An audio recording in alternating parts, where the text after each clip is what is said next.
अब मैं बनाऊंगा blog management project with the help of EGS template and एक्सप्रेस.js। ये प्रोजेक्ट बिगिनर फ्रेंडली होने वाला है और ये रियल वर्ल्ड के सारे फीचर कवर करेगा, जैसे कि डायनेमिक राउट्स क्या होते हैं, लूप्स क्या होते हैं, फॉर्म कैसे बनाते हैं, कंडीशन रेंडरिंग क्या होती हैं, API कैसे लगा सकते हैं, हेडर फुटर को कॉमन कंपोनेंट कैसे बना सकते हैं EGS के अंदर, और एरर हैंडलिंग कैसे कर सकते हैं, स्टैटिक फाइल को कैसे हैंडल कर सकते हैं। और इस प्रोजेक्ट का स्ट्रक्चर एक रियल वर्ल्ड प्रोजेक्ट की तरह मैं बनाने वाला हूँ। तो ये एक मेजर प्रोजेक्ट होने वाला है जिसमें मैं सब कुछ यूज़ करने वाला हूँ, जो भी मैंने अभी तक पढ़ाया है EGS में भी, एक्सप्रेस.js में भी, वो आप डिटेल में इस प्रोजेक्ट में सीख पाएंगे। और इसके बाद हम अपना MongoDB स्टार्ट करने वाले हैं। तो ठीक है, चलते हैं अपने VS कोड पे। कोड करते करते समझते हैं प्रोजेक्ट मैनेजमेंट प्रोजेक्ट को डिटेल में। तो ऑलरेडी देखो मैंने टाइप मॉड्यूल लिख रखा है, हम क्योंकि ES मॉड्यूल यूज़ करने वाले हैं। और डिपेंडेंसी के अंदर EJS और एक्सप्रेस.js ऑलरेडी है। index.js अभी ब्लैंक है। हम बिल्कुल इनिशियल से स्टार्ट करने वाले हैं। पहले मैं आपको फोल्डर स्ट्रक्चर बना देता हूँ कि क्या क्या फोल्डर स्ट्रक्चर होने वाला है। तो सबसे पहले एक फोल्डर बनाओ जिसको नाम रख लो पब्लिक।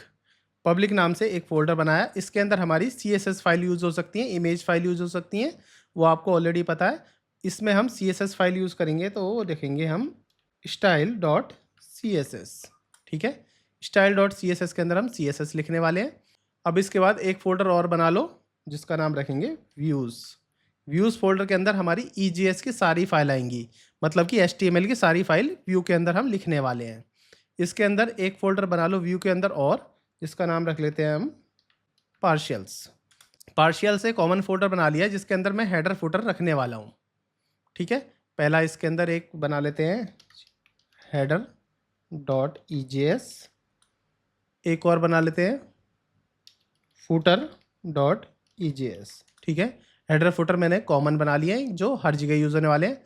अब व्यू के अंदर एक और बना लेते हैं home.EJS, एक होम फाइल बना ली।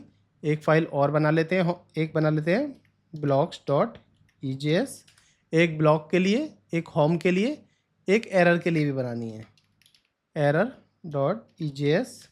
एरर के लिए बन गई। अब ब्लॉक की डिटेल बनाने के लिए ब्लॉक डिटेल्स.EJS, ब्लॉक डिटेल्स के लिए बन गई। और एक ऐड ब्लॉक के लिए और बना लेते हैं ऐड blog.EJS। ठीक है, फोल्डर स्ट्रक्चर हमारा कंप्लीट हो गया। व्यू के अंदर जितना भी होता है इन सबको मैं राइट क्लिक करके क्लोज कर लेता हूँ सारी चीज़ों को, और व्यू यहाँ से बंद कर लेता हूँ। और पब्लिक के अंदर मेरा CSS बन गई। और अब जाते हैं सीधा index.js में। पहले index.js में जो भी लॉजिक हमारा एक्सप्रेस.js का है और EJS को कैसे कनेक्ट करेंगे, पब्लिक फोल्डर को कैसे कनेक्ट करेंगे, ये सब इसमें पहले हम लिख लेते हैं, फिर धीरे धीरे इन फोल्डर स्ट्रक्चर को समझेंगे। तो बहुत ही ज़्यादा इन्फॉर्मेटिव लेक्चर होने वाला दोस्तों। जिसने सब्सक्राइब नहीं किया हो मेरे चैनल को वो सब्सक्राइब कर ले। और Node.js की मैंने जो ये पूरी सीरीज़ बनाई है ना, इसको स्टार्टिंग से लेके आखिर तक देखोगे ना तो आपको इतना सब कुछ समझ आएगा कि Node.js में पूरे यूट्यूब पे इससे ज़्यादा किसी ने नहीं समझाया होगा। ये एक प्रॉपर एक जॉब ओरिएंटेड सीरीज़ है, जिसको आप पूरी समझ के चले जाओगे तो आपकी डेफिनेटली जॉब लग जाएगी। क्योंकि इसमें मैं आपको इंटरव्यू क्वेश्चन करा रहा हूँ, मैं इसमें आपको कोडिंग करा रहा हूँ, थ्योरेटिकल समझा रहा हूँ मैं इसमें, और बाद में आपको इंटरव्यू की प्रिपरेशन भी कराऊंगा डिटेल में। तो ठीक है, बैक टू द कोड आते हैं। अब लिखते हैं इम्पोर्ट एक्सप्रेस फ्रॉम एक्सप्रेस। एक्सप्रेस.js को इंपोर्ट कर लिया। इसी तरीके से हम इंपोर्ट कर लेते हैं, एक चीज़ और चाहिए मुझे, तो बॉडी पार्सर फ्रॉम, वो आपको मिलेगा बॉडी पार्स से। तो ये सारी चीज़ मुझे चाहिए थी, ये सब नहीं चाहिए, इनको हटा देते हैं। दो चीज़ चाहिए, एक्सप्रेस चाहिए और बॉडी पार्स चाहिए। इतना करने के बाद एक्सप्रेस को एज ए किसी एक वेरिएबल में स्टोर कर लेते हैं, एक्सप्रेस एज ए ऑब्जेक्ट। और एक पोर्ट ले लेते हैं, कॉन्स्ट पोर्ट। पोर्ट को भी बता देते हैं किस पोर्ट पे आपकी एप्लीकेशन चलने वाली है, तो 3000 एक पोर्ट रख लेता हूँ। ठीक है, इस पोर्ट पे आपकी एप्लीकेशन चलेगी। अब क्या है, यहाँ पे जितने भी मिडल वेयर हैं हम यहाँ पे लिख लेते हैं मिडल वेयर। मिडल वेयर में सबसे पहला है ऐप.सेट करके EGS को कनेक्ट कर लो। तो व्यू इंजन के अंदर आप EGS को इस तरह से कनेक्ट कर सकते हैं। इसका मतलब आप व्यू इंजन बना दिया है EGS का। अब जो भी EGS फाइल है व्यूज़ के अंदर वो ढूंढेगा। ठीक है, पहला पार्ट। अब क्या कर लेते हैं, ऐप.यूज़ के अंदर यहाँ से जो हमारी पब्लिक फोल्डर था, ये पब्लिक फोल्डर, पब्लिक को हमें अटैच करना है अपने EGS से। तो आप लिखो express.static, स्टैटिक के अंदर पब्लिक लिख लो डायरेक्ट। अब आपकी जो स्टैटिक फाइल्स हैं चाहे जावास्क्रिप्ट हुई या फिर इमेज फाइल हुई या फिर CSS फाइल हुई, वो आपके एक्सप्रेस.js एप्लीकेशन के साथ कनेक्ट हो चुकी है। दूसरा मिडलवेयर हो गया। एक मिडलवेयर और बनाना है हमें, वो लिख लेते हैं app.use।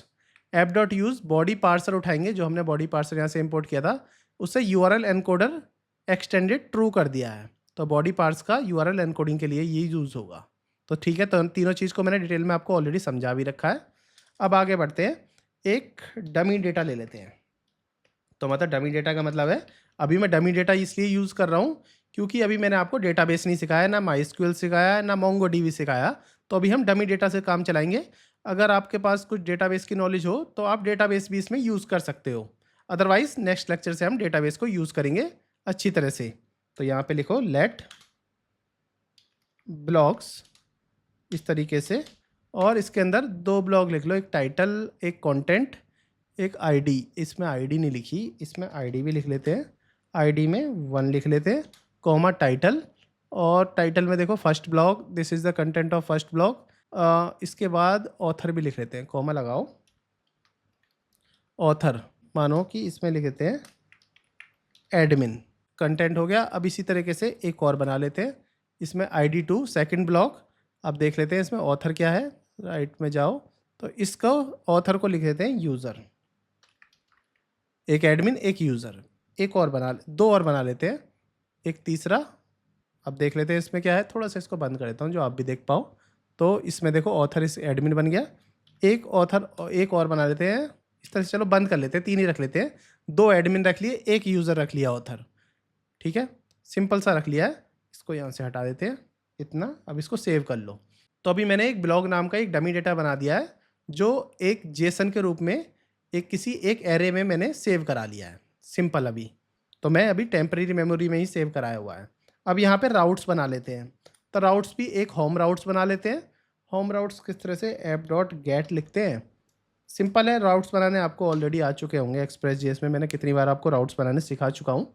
तो इस तरीके से app.get करके एक राउट्स बना लिया। response.send, इसमें जो हमारा पहला पॉइंट है वो होम रख लेते हैं, क्योंकि देखो हम अब ध्यान से देखोगे तो व्यू के अंदर मैंने होम रखा है इसका एंट्री पॉइंट। तो हमारा जो होम राउट्स है उसको होम रख लेते हैं, और होम के अंदर यहाँ पे टाइटल दे देते हैं। ब्लॉग नहीं देते, डायरेक्ट टाइटल दे देते हैं, होम से देते हैं। इसके लिए होम में से मेरे को टाइटल चाहिए, तो मैंने होम ब्लॉग करके टाइटल दे दिया। सिंपल इतना, टाइटल में होम ब्लॉग दे दिया।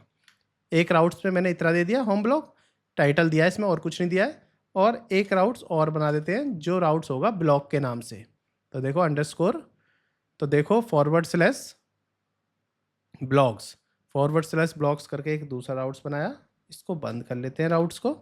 अब इसका जो राउट्स है वो थोड़ा सा हमें इस तरीके से देना है कि पूरा का पूरा ब्लॉक्स आ जाए। जो हमारा ये जो पूरा ब्लॉक्स है, ये पूरा पूरा ब्लॉक पास हो जाए, इस तरीके से इसमें हम दे देते हैं। तो अब मैं लिखते हैं रिस्पॉन्स डॉट रेंडर। हमारा जो बनेगा पहला पैरामीटर वो बनेगा ब्लॉक्स। और देखो मैंने ब्लॉक्स करके यहाँ बना भी रखा है व्यू के अंदर, blocks.egs। तो यहाँ पे ये ब्लॉक्स ढूंढेगा पहले। और टाइटल में कुछ नहीं, टाइटल की ज़रूरत ही नहीं है, टाइटल तो हमने होम को दे दिया था। इसमें पूरा पूरा ब्लॉक पास कर दिया एज ए ऑब्जेक्ट। अब एक राउट्स और बना लेते हैं, क्योंकि हम इसकी डिटेल्स भी देखेंगे। जो पर्टिकुलर ब्लॉग होगा उसके क्लिक पे डिटेल्स भी दिखेंगी, और डिटेल्स दिखेंगी ब्लॉग की आईडी के बेस पे। तो ब्लॉग के बाद उसकी आईडी डालोगे इस तरीके से, और इस तरह से इस ब्लॉक को बंद कर दो। इसके अंदर हम लिख सकते हैं, इसमें आप लिख लो, पहले कॉन्स्ट करके लिखो, ब्लॉग लिख लो, और इसके अंदर हम अपना लगा सकते हैं blocks.find। ये ब्लॉक्स मतलब ये जो हमारा टेम्परेरी डेटा था, इसके अंदर हमने फाइंड करके, मैं इसमें एक लूप चलाने वाला हूँ। फाइंड में b.id इजिकल टू या ट्रिपल इजिकल टू, जो भी आपको लगाना है लगा सकते हो।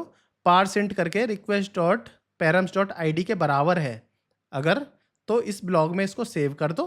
ठीक है, पहला मैंने इसमें ये निकाल लिया फिल्टर लगा के। अब इफ़ लगाते हैं, if not equal to blog है, तो पहले इसको देख लो कि अगर नहीं मिलती, इसमें कोई आईडी नहीं मिलती, तो रिस्पॉन्स डॉट स्टेटस 404 लिख दो और ब्लॉग नॉट फाउंड दिखा दो। पहले तो मैंने एरर हैंडल कर दिया। अगर ऐसा नहीं है, नॉर्मल है, तो रिस्पॉन्स डॉट रेंडर कर दो ब्लॉग डिटेल में। ब्लॉग डिटेल ये वाले पेज में, तो डिटेल्स है, देखो ब्लॉग डिटेल्स, तो यहाँ भी देखो ब्लॉग डिटेल्स। तो यहाँ सारा ब्लॉग पास कर दो। तो ये दूसरा बन गया आईडी के लिए, इसके लिए बन गया, पहला बन गया सीधा ब्लॉग के लिए।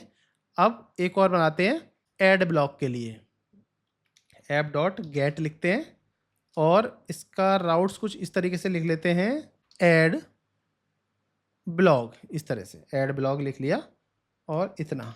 अब मैं ऐड ब्लॉक करूँगा कि ब्लॉक को ऐड भी तो करना है, क्योंकि ज़रूरी थोड़ी है कि इन्हीं 3 ब्लॉक से काम चलाना है, इसके बाद और ब्लॉक भी तो मुझे चाहिए। तो ऐड ब्लॉक सिंपल हो जाएगा रिस्पॉन्स डॉट रेंडर में ऐड ब्लॉक। तो यहाँ से आपको ऐड ब्लॉक रेंडर कर दिया। इसका मतलब कि जो भी ब्लॉग एडिट होंगे वो आपको इसमें दिख जाया करेंगे। अब ज़रूरी नहीं है कि ब्लॉग ऐड करने के लिए तो हमें पोस्ट एपीआई चाहिए होगी, ये तो गेट एपीआई से आप ब्लॉग देख पा रहे हो। अब क्या है, पोस्ट एपीआई मारते हैं इसमें, ऐप डॉट पोस्ट में इस तरीके से। अब यहाँ पे ऐड ब्लॉग में ऐड करेंगे, ठीक है, ऐड कर लेते हैं।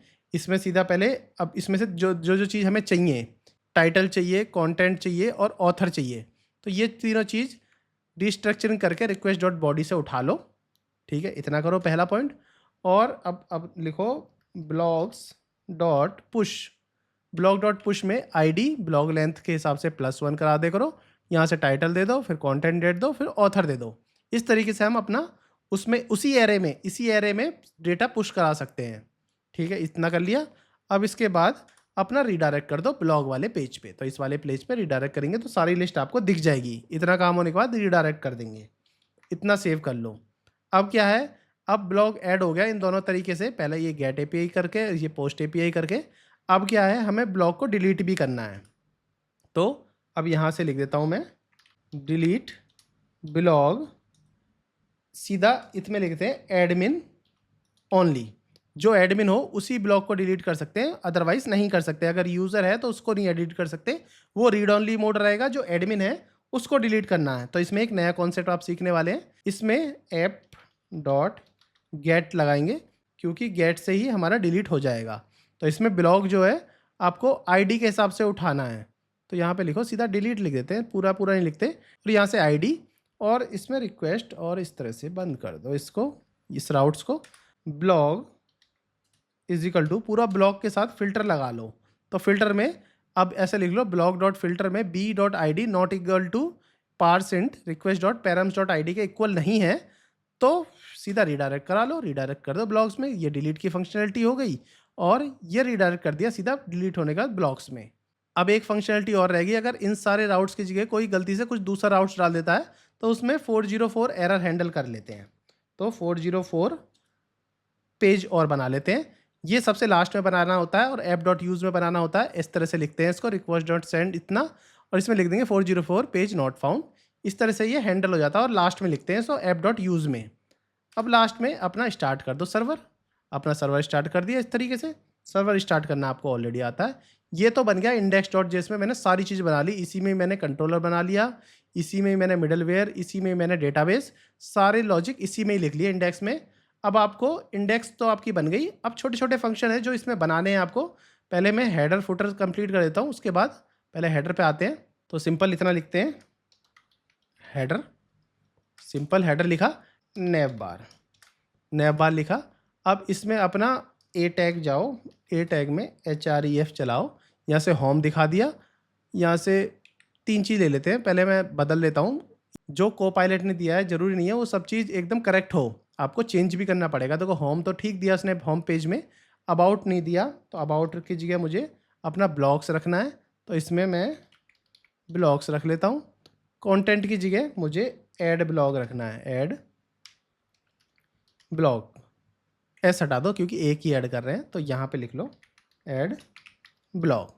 तो ठीक है, अपना हेडर बन गया, और ये हेडर कॉमन हेडर है, इसको सारे के सारे जितने भी ईजीएस हैं सब यूज़ करने वाले हैं। तो एक हेडर बना दिया। इसी तरह से मैं फुटर बना देता हूँ, ईजी है बनाना, HR टैग लग लो एक लाइन हेडिंग के लिए, और इसमें लिख लो फुटर। इसमें सिंपल इतना लिख लो @ मतलब यही चीज़ लिख देते हैं, @2025 माई ब्लॉग साइट, बस इतना ही। फुटर बहुत सिंपल फुटर बना दिया, सिंपल सा हेडर बना दिया, इनको बस बंद कर दो यहाँ से। अब सीधा चलते हैं होम पे। अब हेडर और फुटर जो हमने बनाए थे उनको यहाँ इंपोर्ट करना पड़ेगा अपने होम पे। वो इंपोर्ट कैसे होंगे, इस तरह से, मानो डॉलर करा और यहाँ माइनस लगाया। अब यहाँ लिखेंगे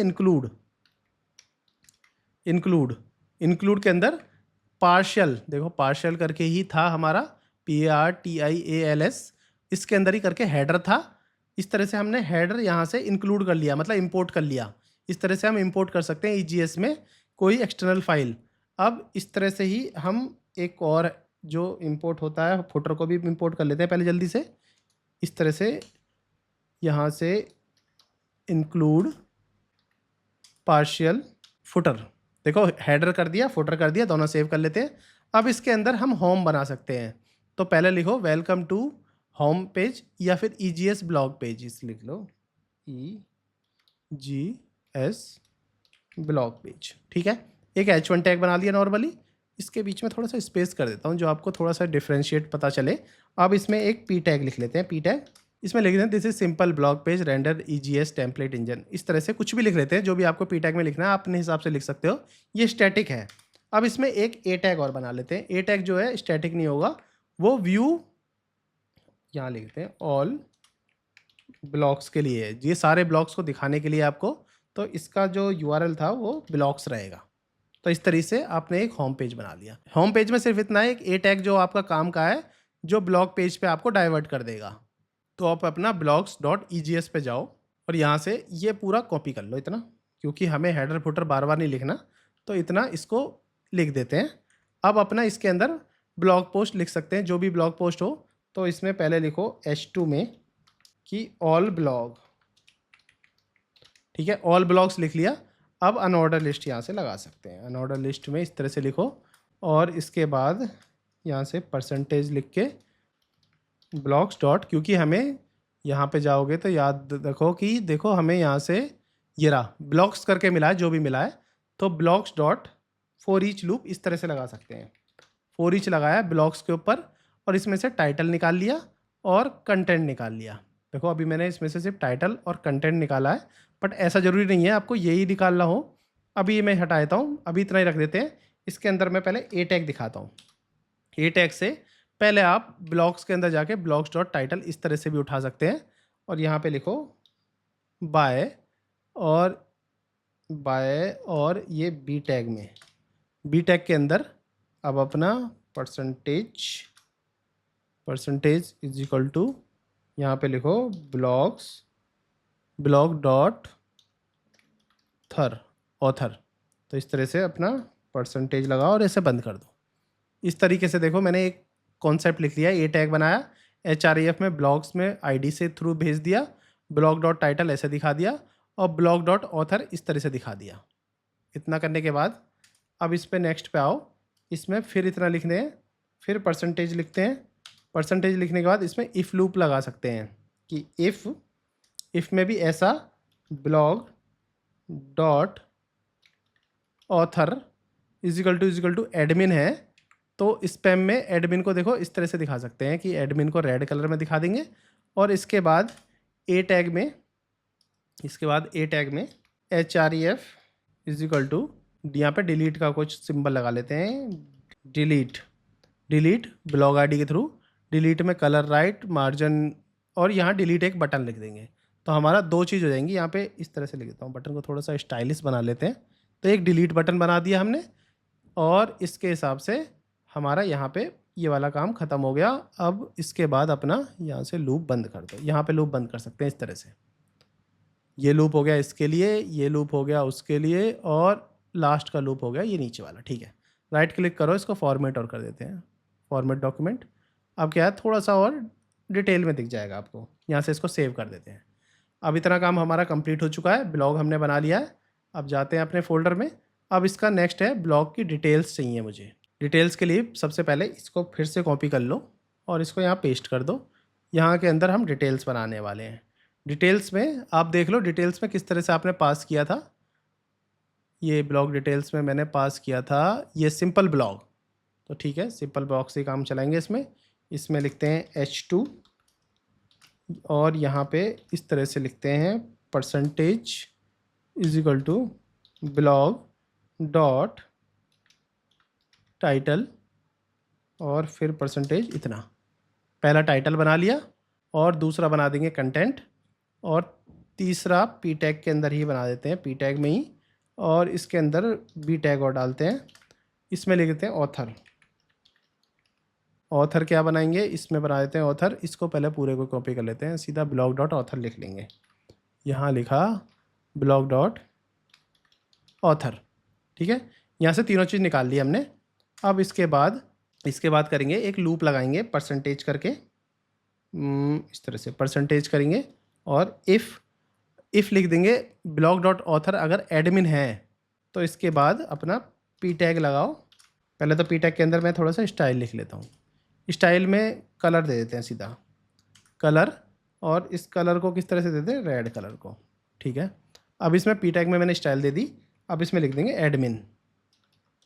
admin access you can edit, और ठीक है, you can access and delete the blog, इस तरह से अगर एडमिन है तो।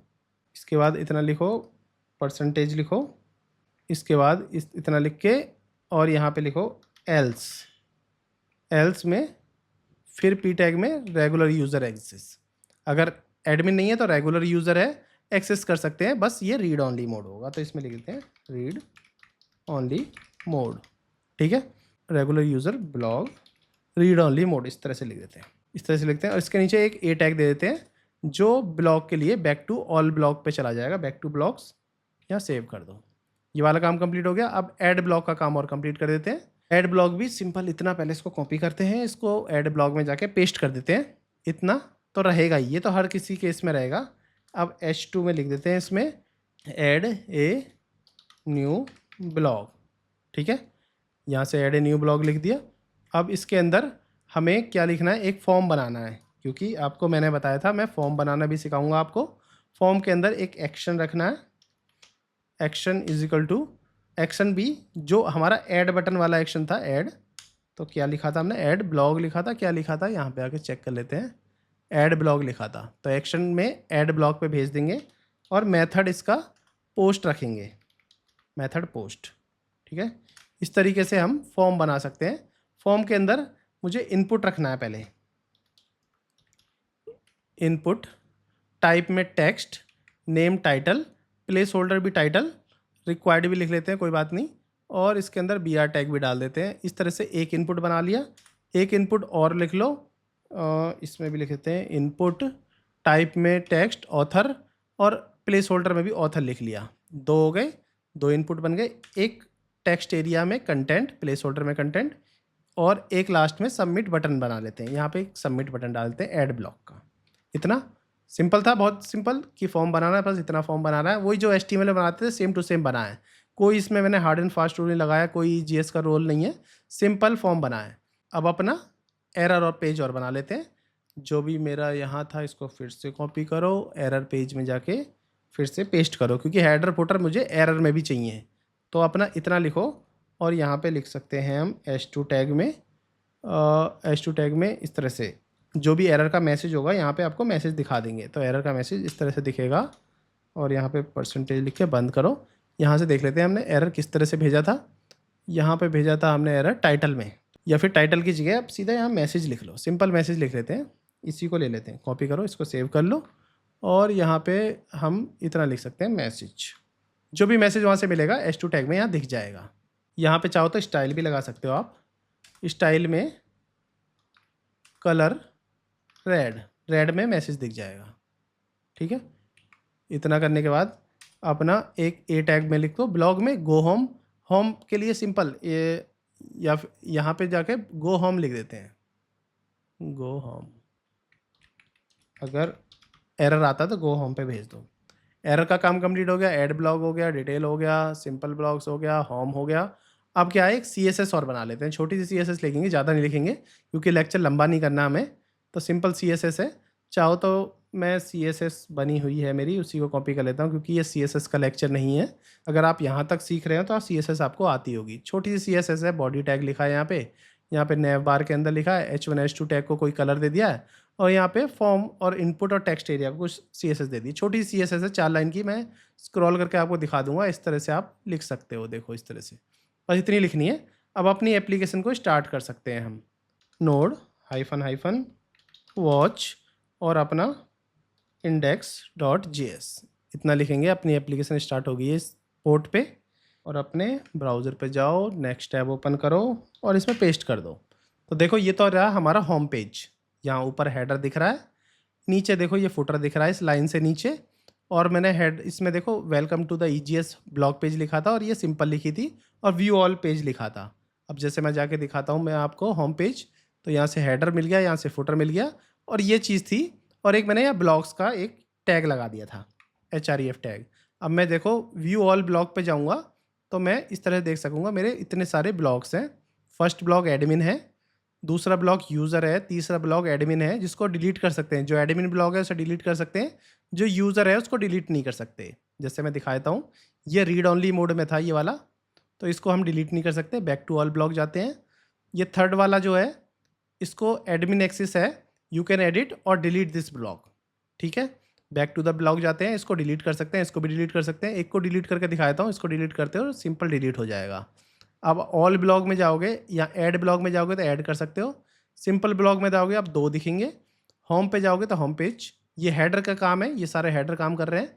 ऐड ब्लॉग में जाओगे तो एक टाइटल ऐड कर सकते हो। मैं टेस्ट करके ऐड कर देता हूँ और इसमें एडमिन रख देता हूँ, एडमिन, और यहाँ पे टेस्ट 2, ठीक है। इतना ही लिख देते हैं जो मिला हुआ है और ऐड करते हैं। तो आप देखोगे एक और ऐड हो गया एडमिन के नाम से। इसको क्लिक करोगे तो इसमें भी एडमिन एक्सेस है, यू कैन डिलीट और एडिट द ब्लॉग, ठीक है। इस तरीके से आप ऐड भी कर सकते हो, सारी चीज़ें देख सकते हो। सिंपल एक ब्लॉग ऐड भी कर सकते हो, होम पेज पे जा सकते हो, ऑल ब्लॉग पे जा सकते हो, ब्लॉग की डिटेल्स देख सकते हो। अगर आप चाहो तो इसकी भी देख सकते हो, यूज़र्स की डिटेल। ये रीड ओनली मोड है, इसको डिलीट नहीं कर सकते। तो इस तरीके से एक एप्लीकेशन मैंने आपके लिए छोटी सी एप्लीकेशन बनाई थी जिसमें मैं सब कुछ मैनेज करके दिखाना चाहता था आपको। इसमें कैसे आप ब्लॉग को डिलीट करोगे, कैसे जो है अपना फॉर्म को हैंडल कर सकते हो, और conditional rendering, admin versus user भी आपने, डायनेमिक राउटिंग भी सीख ली, हेडर फुटर कॉमन बना कर भी सीख लिया, एरर भी हैंडल कर लिया, स्टैटिक फाइल को भी सर्व करा लिया। तो ये एक कंप्लीट जो है रियल वर्ल्ड प्रोजेक्ट मैंने आपके लिए तैयार किया है, जो आप इसमें सारे कॉन्सेप्ट सीख सको अभी तक। तो अभी के लिए इतना ही। नेक्स्ट लेक्चर में हम अपना डेटाबेस स्टार्ट करने वाले हैं, MongoDB। तो ध्यान से मेरे लेक्चर देखते रहो, समझते रहो। अगर कोई इशू आ रहा है, कोई प्रॉब्लम आ रही है तो मुझे कमेंट बॉक्स में लिख दो।